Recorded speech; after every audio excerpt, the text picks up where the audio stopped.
Hanwha Aerospace has secured a major contract with Estonia. The deal, valued at €250 million, will supply the Chunmoo rocket system to the Baltic nation. The package includes advanced launchers and missile systems, with deliveries set to begin in 2027. Ja sellest tulenevalt loomulikult, kui sul on olemas võimed, mis ulatuvad 300 kilomeetri kaugusele, siis heidutab see vastast päris korralikult ja meie ülesanne on eelkõige vastast heidutada.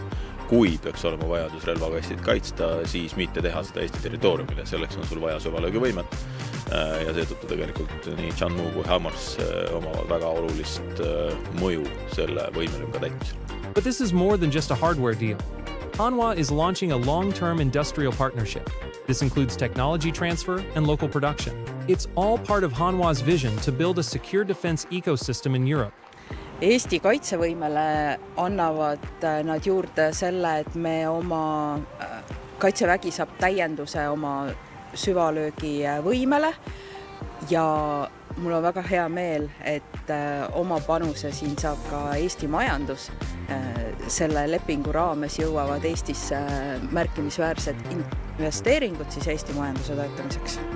Looking ahead, Hanwha Aerospace aims to expand across the Baltic and Nordic regions. This contract stands as a new benchmark for reliability and strategic partnership.